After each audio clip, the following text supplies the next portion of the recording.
Good morning, Yusuf. Here's your machine, the Breville Barista Express BES870. I think the machine is in very good condition, in and out now. I had to do the service on it, so just the standard cleaning cycles. The steam was slightly smelly on the one, so I had to do that cleaning cycle as well. But nothing too hard. Also, the top blade on the grinder needed to be changed because the output was very slow on the one that it came with. But other than that, I think the machine just needed a bit of TLC. Given it a quick clean on the outside, so now it looks fantastic compared to before. And yeah, we're ready to make a coffee. So what I was telling you before, but the video stopped for no reason, is you want the machine to be hot before you make the coffee. So when you first turn it on, usually it takes about a minute for the boiler to reach temperature. You'll see the buttons light up, but that doesn't mean that you're ready to make a coffee. I mean, it is capable of outputting water, but it will be a cold shot. Because mainly your portafilter would be cold and your cup most likely will be cold as well.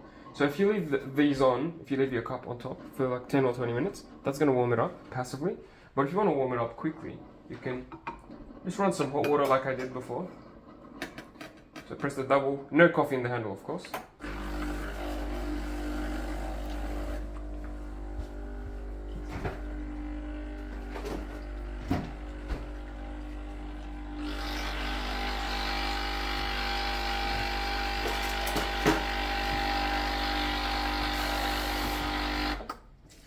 That's about it. Do that once or twice. You'll have a nicely warmed up setup.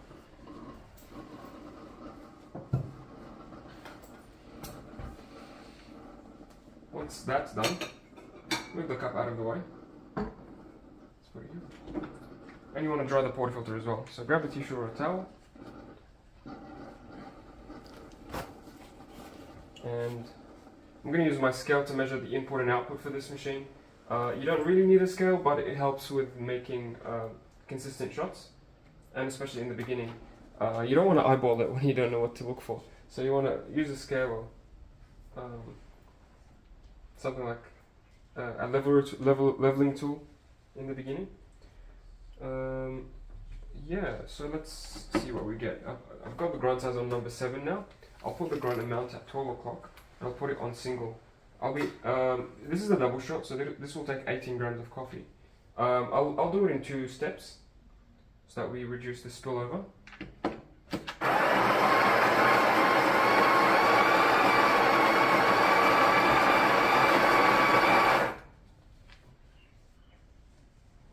That was quick, pretty good.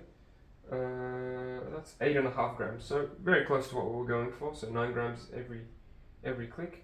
So I'm going to top it up by holding.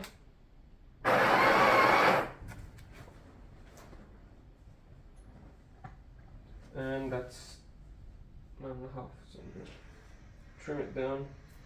Okay, it's 9 grams there. I'm going to press it with the tamper the first time.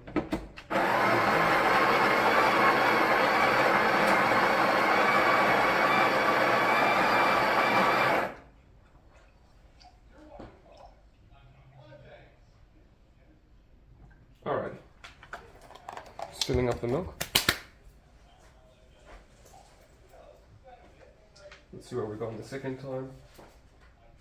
We got, yeah, essentially 9.1, so that's fine. Leave it at 1 o'clock, it'll give you about 9 grams every time you click. That weight will change depending on the beans and depending on the grind size. At the moment I'm using the Grinders brand of beans, so those ones are not the best beans, but certainly not the worst. And they'll get you by in the first while when you test out the machine. I'm going to press it nice and firmly with my tamper here. Now if you don't have a scale and you want to know that you have the correct amount of coffee, you just look at the depth of the tamper. So if it's so if you go and tamp nice and firm and it only goes this deep, then you've got the correct dose.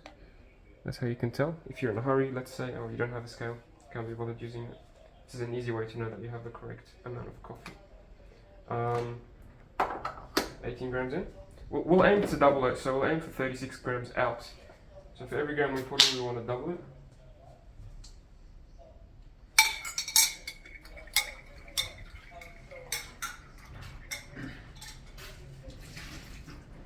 You also have a hot water tap here. It's going to give you clean hot water right from the boiler.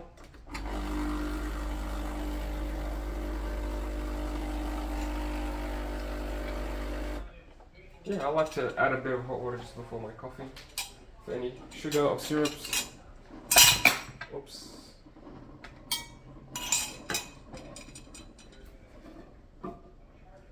So I'm going to measure the output as well using the scale.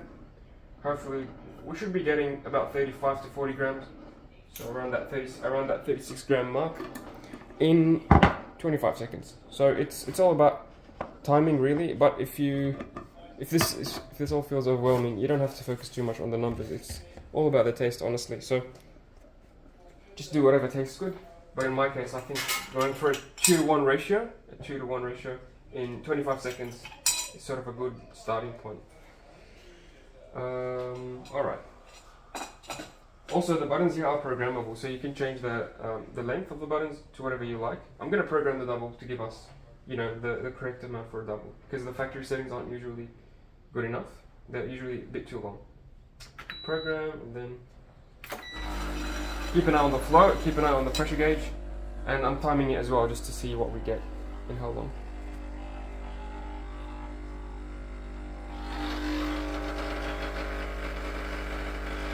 Yeah, okay. It's definitely running a bit too quick, so that was only like 15 seconds. I'm still gonna have this coffee, and I'll let you do the rest. It could be, okay, so we got about 36 grams in 20 seconds, which is, yeah, a bit too quick, but that's fine. Ideally, we want to aim for a pressure range around like 10 o'clock, 12 o'clock, up there for the best coffees. But I'll let you do the rest. And also, it's important to use good beans. If you're not using good beans, if you're using the cheapest beans out there, you won't get a good coffee even with all the settings right. Yeah, and to clean it, very easy. Just take it out, knock it off, rinse.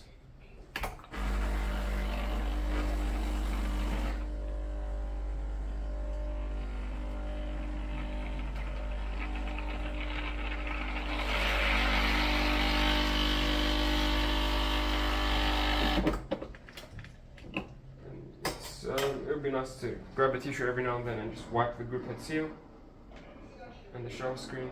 There's always a bit of coffee grounds left there, even if you flush and rinse.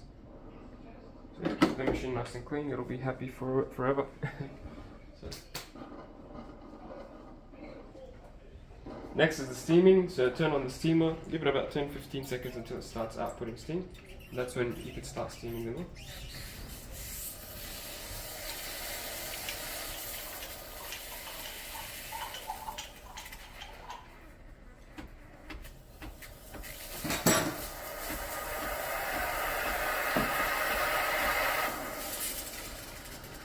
In terms of the grind size, I think you can go a number or two finer. I'll let you do that in your own time. Turn it back on.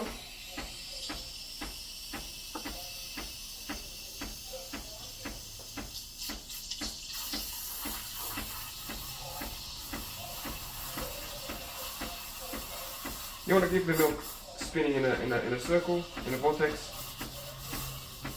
You don't want to dunk the wand too deep, otherwise you won't get any aeration of the milk. So keep it close to the surface.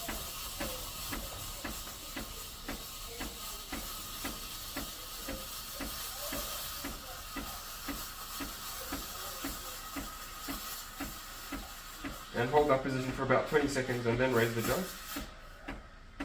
So the longer you hold it close to the surface, the more air you'll be injecting. So if you want a very thick crema on the milk, like for a cappuccino, you can hold it for longer. But for a latte, it's usually more of a flatter milk, so maybe 20 seconds is good enough. And then keep it spinning all throughout the cycle, all throughout the steaming. And when it's too hot to the touch, that's when you stop. Usually that's about 60 degrees Celsius.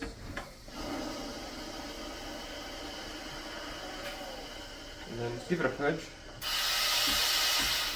And then let it cool down. Now it'll go back to espresso mode. It'll cool down the boiler.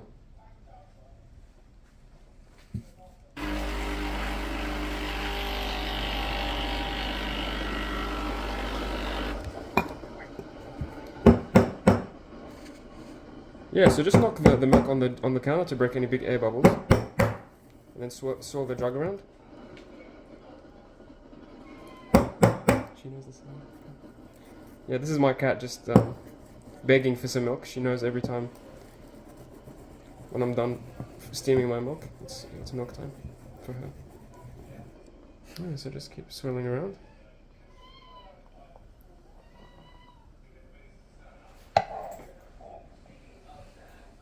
Yeah, so here's the latte that I made. Nothing fancy.